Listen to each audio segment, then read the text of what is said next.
Пані та панове, це Ladies and gentlemen, it's the 43rd day of the Russian invasion and the 9th year of the war of Russian Federation against Ukraine. My name is Andriy Shevchenko. On behalf of the team of the Media Center Ukraine, I welcome the reporters who are telling the world about our fight for freedom. World Health Day, and we are very happy to welcome here in our media center Dr. Hans Kluge, who is the regional director of the WHO. And Mr. Kluge, thanks for coming here. Thanks for your courage to come here, and thanks for the leadership that you show together with your team. The floor is yours. Thanks for coming.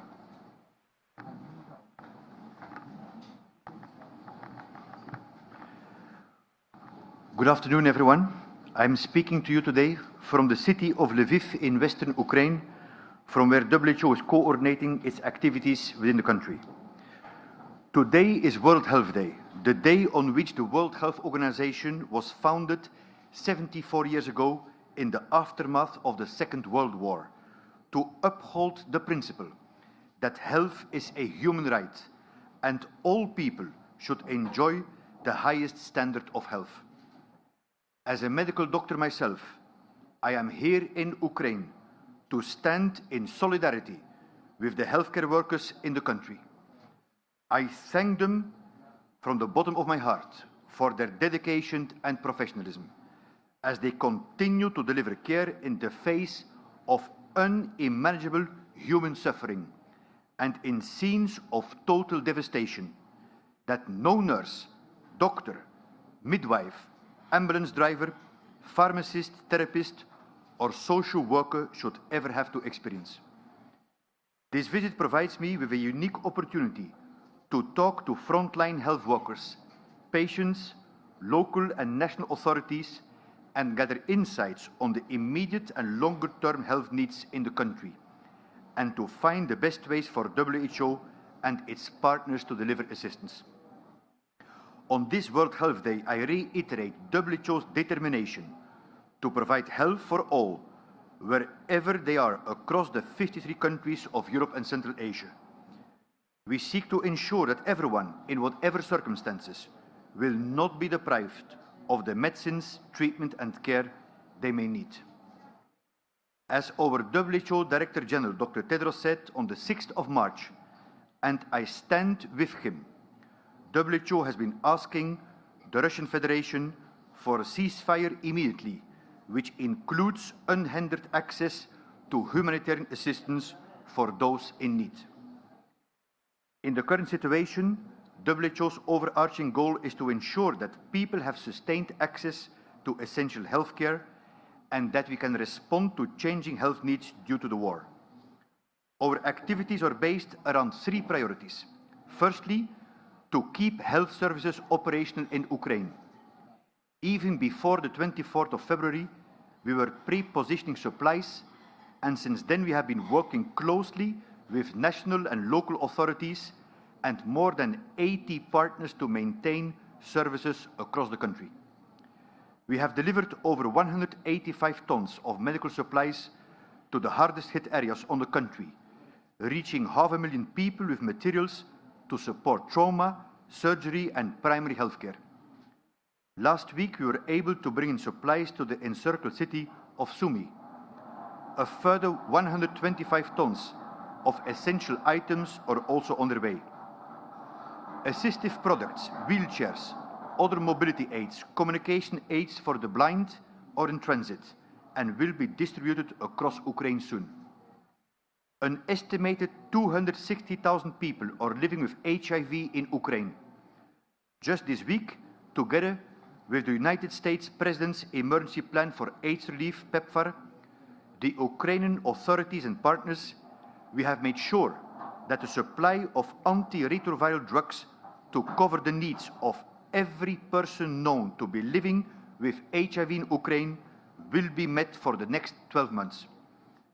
We have a fully functional office in Lviv and are setting up an operational base in Dnipro in East Central Ukraine to mobilize resources more quickly and reach some of the most vulnerable people in conflict zones with urgent supplies.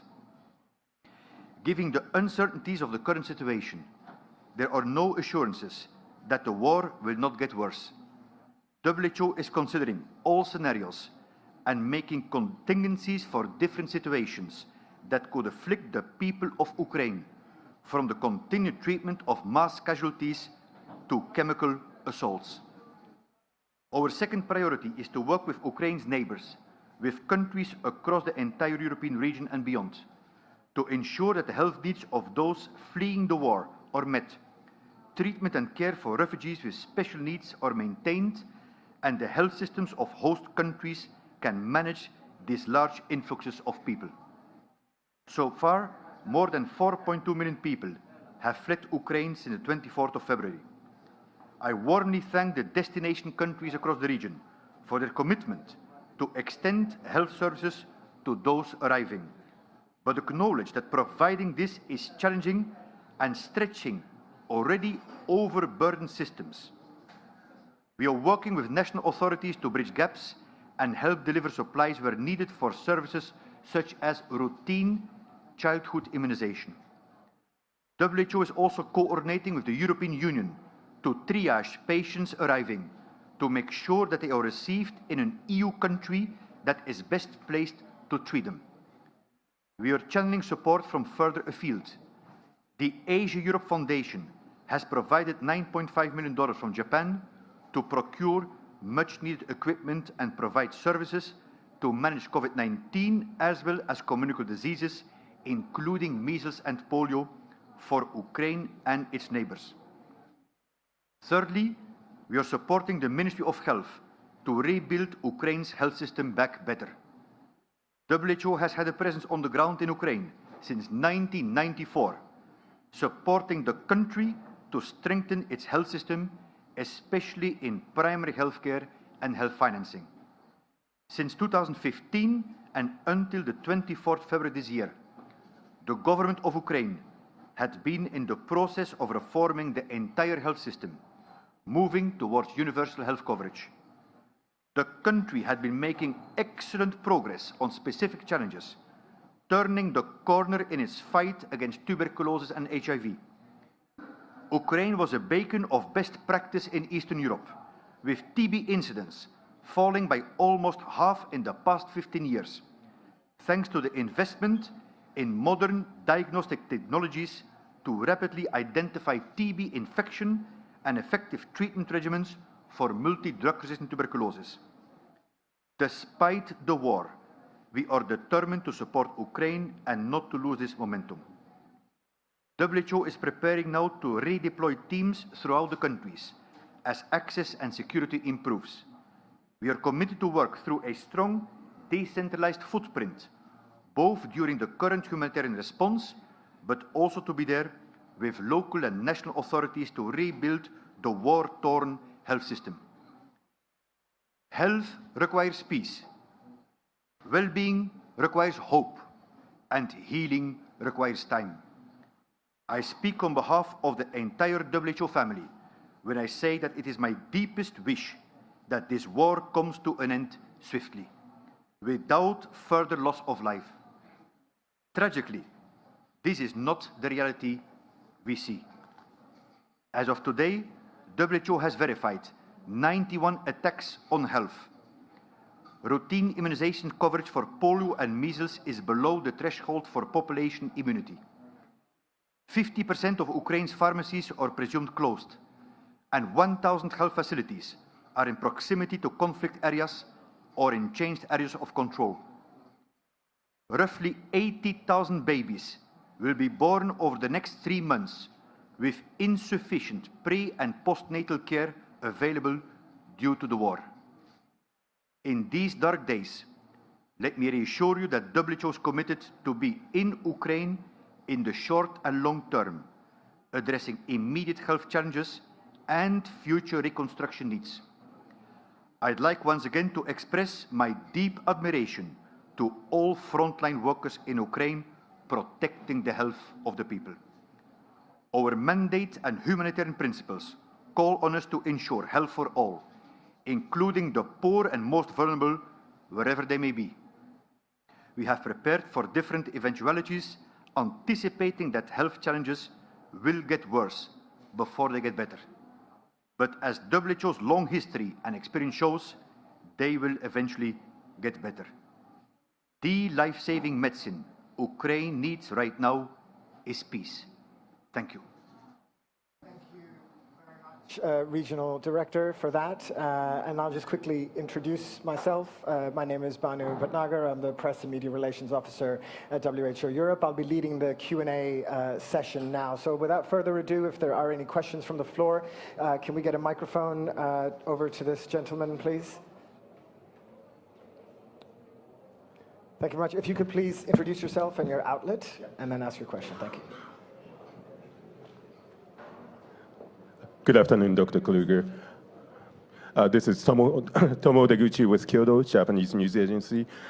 Just would like to ask you a question about the things that you have just mentioned.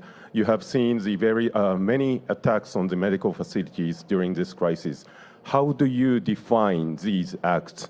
From my point of view, it's nothing less than a war crime. Thank you. On health, we define attacks on health, but this can include healthcare workers, ambulances, hospital facilities. As of today, I was mentioning there are more than 19 verified by WHO following a standard international procedure, which is publicly available. This is clearly a breach of international humanitarian law. It's not up to the mandate of WHO to attribute them, but we verify them. We don't have the mandate nor capabilities of that one. But this is something that Dr. Tedros and me, from the very beginning, have been calling explicitly immediately to stop. A hospital, a health facility has to be a safe place. Dr. Habib, would you like to say something? Thank you. And I just want to add what Dr. Kluge was mentioning as well. It's 91 attacks. It is 12 which are on supplies and ambulances. There are a number of hospitals. And what we need to realize that it is taking away the hope, because hospitals and the healthcare facilities are the places where people go to be treated and healed. And we know that in Ukraine now 6.4 million people are in move. And we know, as was mentioned, 1,000 facilities are in the close proximity in hostilities, all the territories where the active fighting is going. So from the health perspective and the World Health Day, it is very, very important that we ensure access to the healthcare as same way as we're asking for the humanitarian convoys. Thank you. Thank you very much. And that was Dr. Jarno Habic, WHO representative for Ukraine. So we have another question from the floor, this gentleman in the back. Thank you. I'm Michael Bosick here with CNN Opinion. Doctor, I had a question for you. Recently, President Zelensky spoke at the UN Security Council, and he gave a very critical speech about the UN, saying it's badly in need of reform. And I think it's one of the most critical speeches a leader has given about the UN. My question is the following. In the first few weeks of the conflict, when arguably the worst violence was taking place, your Director General couldn't bring himself to even name the aggressor Russia, nor did a lot of UN agencies even use the word war or invasion. They used the word escalating conflict. Can you explain that? Maybe we can call it a lapse or policy, and why did that happen? Because I think it's an important question, because it was noticed here in Ukraine, and when the people are questioning the UN's credibility, including WHO, I think it's something that needs to be addressed, and I had a follow-up if I could. Thanks. Thank you, sir. Very important. So each UN agency has its particular mandate. Our mandate is to bring life-saving healthcare to the vulnerable people. This is our top priority, and since the first day, in fact, even before the war started, everyone of WHO, I can assure you, have been giving itself 24/7 to help the authorities, national and local. It is the mandate of the United Nations Secretary General, who has the political mandate to call out individual countries, which have been doing. As I mentioned in my statement, also WHO Director General had called, as of beginning of March, on the Russian Federation for a ceasefire to allow for humanitarian supplies. Okay, and a follow-up if I can. It might be argued that we're in a worst case scenario as a humanitarian community with ICRC staff actually being held by the Russian Federation troops. Humanitarian corridors that have been negotiated between Ukraine and Russia not respected, that they're actually being fired upon. Are we in a bad place, so to speak, in terms of being able to deliver life-saving aid when the other side is not respecting agreements for access? Thank you. WHO has been able to deliver life-saving supplies to many affected areas, but it's true, some remain very difficult. I think a priority definitely, I think we all agree, would be Mariupol, and I would like to take the opportunity here to express again my really admiration to all the frontline workers.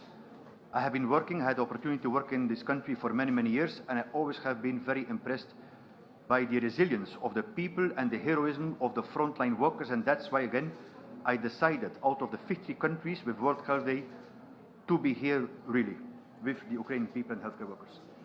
Would you like to say something, please? Dr. Habic? Thank you. And just to add what Dr. Kluge was mentioning, there is a bit of hope. We have delivered 2 convoys to Sumy, but at the same time, we are constantly asking the humanitarian convoys, Mariupol, what was mentioned, as well as Donetsk, Luhansk, because as a WHO, our priority is to really deliver to hard-to-reach places. We are here now in the press conference in Lviv, but majority our supplies from 185 tons have gone to the east. And yesterday also to Kiev Oblast, where a number of areas were liberated. So it's important that we constantly do and deliver, but we need to ask that daily because people's needs are increasing every day. Thank you very much, Dr. Habic. Let's take a question from online, our Zoom participants. If I can maybe go to Emma Farge from Reuters. Emma, if you could unmute yourself and please ask your question. Good afternoon. It's seeking a little bit of clarity on something said by the Regional Director, Kluge. If you could comment further on what you meant by chemical assaults and preparation that you're doing for those. What specifically are you stocking up on? Iodine, nuclear contamination, drugs? And at what scale? And a quick follow-up, if I may, at the end. Thanks. Would you like to take it? Thank you. So WHO is assisting the authorities in for all eventualities. It includes indeed chemical assaults, but also other technological events and mass casualties to be prepared as best as possible. For details, I would like to give to Heather, who is the incident manager here in Ukraine. So this is Dr. Heather Popovich, incident manager in Ukraine. Thank you.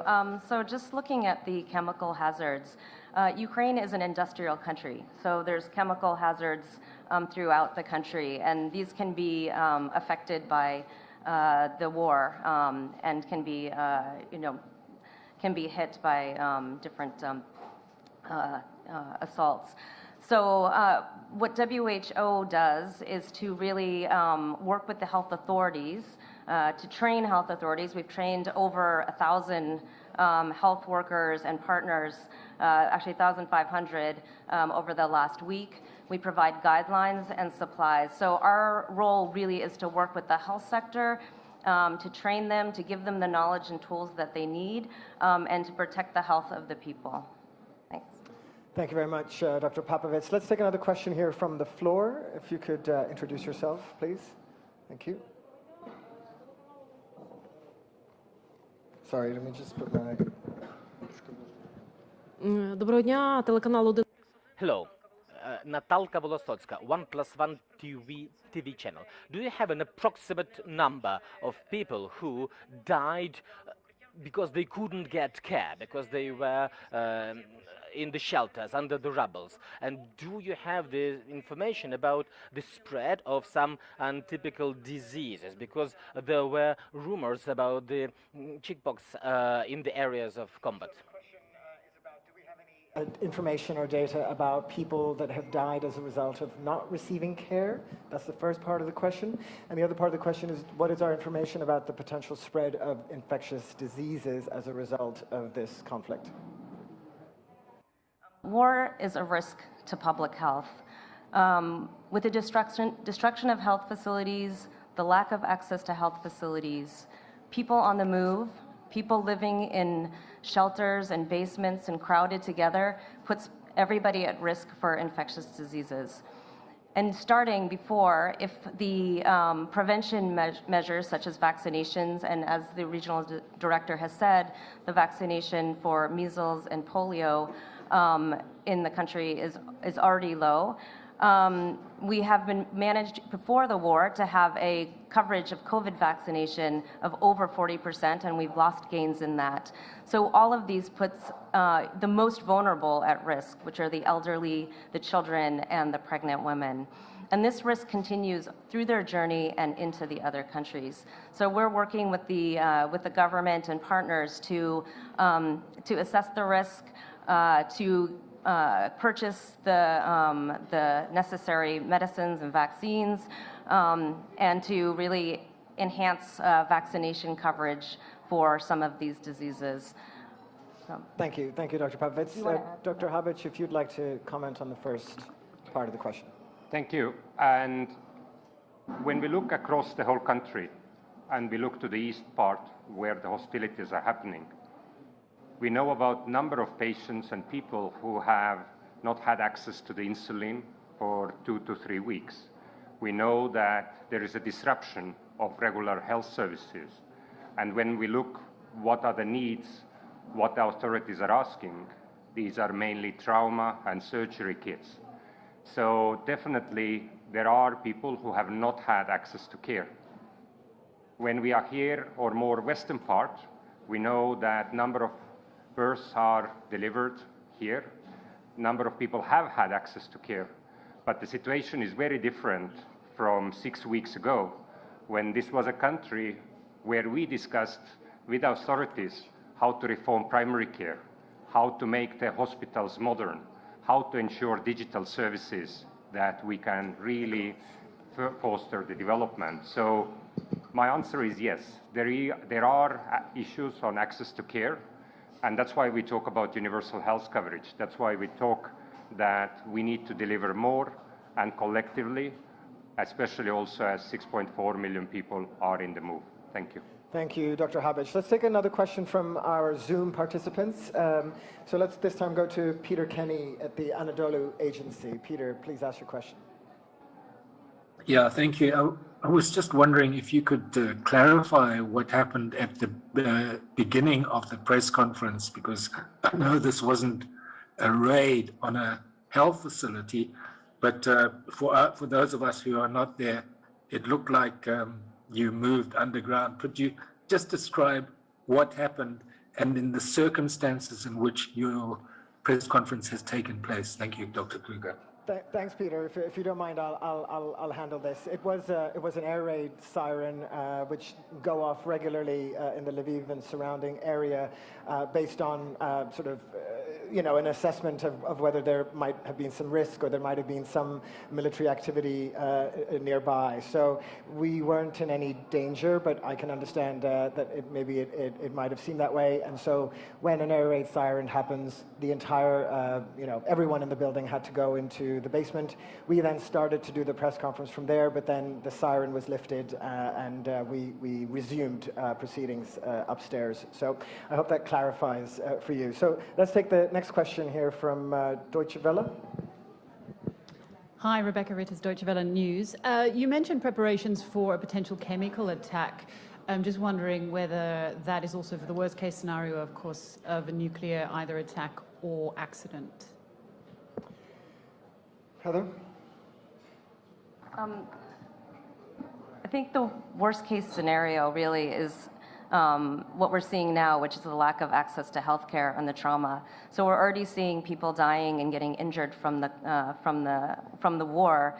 And then with the lack of access to healthcare, as my colleagues have already mentioned, people are going to start dying from common causes, diabetes, cardiovascular diseases, children with potentially measles, common things like pneumonia and diarrhea from children, which are very simple to treat when you have access to healthcare, is going to be an issue. So I think what we're really worried about now is the access to healthcare and the ability to really save lives from trauma and from the disruption of health services. Perhaps my question wasn't worded correctly. Worst case scenario, of course, is every moment of every day at the moment. But are there preparations being made for a potential nuclear attack or accident? So the management of and the oversight of these is not for WHO. So again, what we do is we work with health authorities to train them, to provide guidance and supplies to help the health workforce and to give health communication messages to people. So we really stick with the health sector and we make sure that everything is available to them in order to manage any health threats from that. Thank you very much, Dr. Popovich. Let's go online now to, and apologies if I'm mispronouncing, Giedre Peserkite from Euractiv. Please ask your question. Hi, thank you so much for taking my question. I was wondering, as Ukraine has the 4th highest tuberculosis incidence rate in WHO EU region, could you please brief us on what is the situation in Ukraine regarding tuberculosis at the moment, as millions are displaced, and also for the countries accepting refugees, what are the main concerns regarding tuberculosis, and is there any guidelines coming from WHO anytime soon? Great. Thank you. Regional Director? Yes, indeed, Ukraine has been what we call a high-burden country for tuberculosis and multi-drug tuberculosis.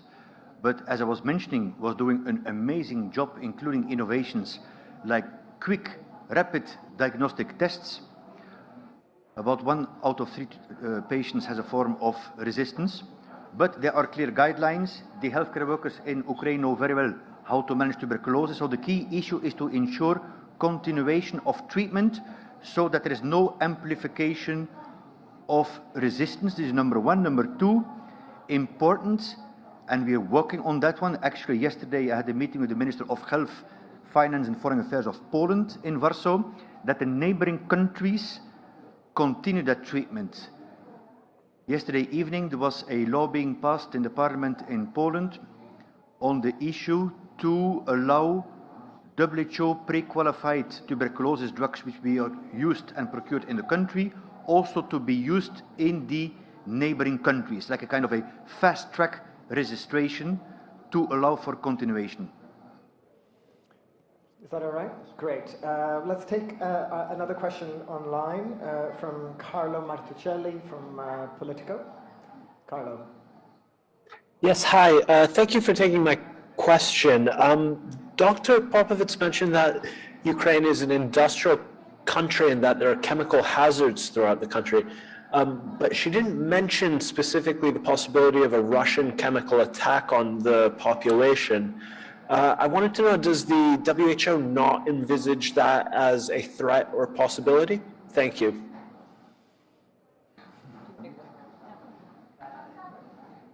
I mean, the short answer is that WHO is preparing for any eventuality. Again, without our mandate, I mean, the issue was mentioned about nuclear threats, and there we're collaborating, for example, with the International Atomic Agency in Vienna, so in partnership.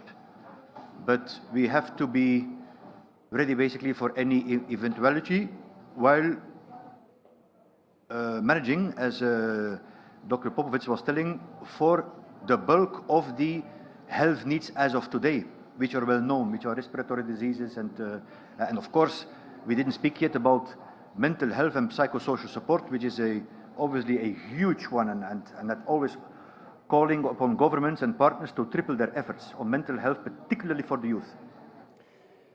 Thank you very much. I believe Emma Farge from Reuters has a follow-up question.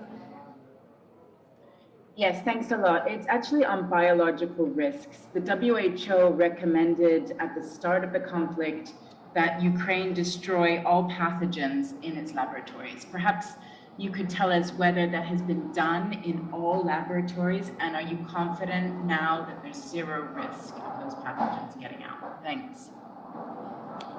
Dr. Havich. Thank you. And WHO, as in all the countries, works closely with health authorities to share our guidelines. And we had discussion on what to do in the laboratories. But at the same time, it is important to notice that WHO is not an inspection agency to check what all was done. So we had our discussions with authorities and health authorities in particular, but we are not inspecting the laboratories. Thank you. Thank you very much. Hope that answers your question. We'll take a final question now, and we need to wrap up from James Keaton from AP. James, please ask your question. Thanks, Banu. And nice to see you all in Lviv. Dr. Kluge, I wanted to find out if you have had, any of your teams have been looking at the types of trauma that have been suffered by either people who have been killed or survivors of some of the violence in the area near Irpin, Bucha, et cetera, and what types of trauma that you have seen that might be consistent with you know, whether it be rape or various other types of abuses on civilians. I think that's one for Dr. Habic, if you don't mind, James. So we'll hand the floor to Jarno. Thank you. And WHO, when we look to the trauma and injuries, our priority is to deliver the supplies that reach to civilians, and particularly in hard-to-reach places. And this is what WHO has been doing. When it comes to the type of trauma or injury, we are not doing the investigation on those. At the same time, we are also monitoring on the health status, and there are a number of other UN agencies, including UNFPA, others, who are also getting the signals and doing their follow-up on those matters. Thank you. Yes, so just before we close, I'm going to hand the floor. Yes, as an addition to that one, Jamie, so as I was mentioning, every agency has its mandate, so the Human Rights Council has appointed an independent international commission of inquiry to investigate alleged abuses of human rights, and they will give a report in September 2022, and as in the past, if and when WHO will be asked to collaborate in such an investigation within our mandate and capabilities, we will do so. Thank you very much, Regional Director, for those final remarks. And with that concludes our press briefing from here in Lviv on World Health Day. If you have any follow-up questions or need some additional information, please do email us at eupress@who.int. Thank you very much. Do take care, and goodbye.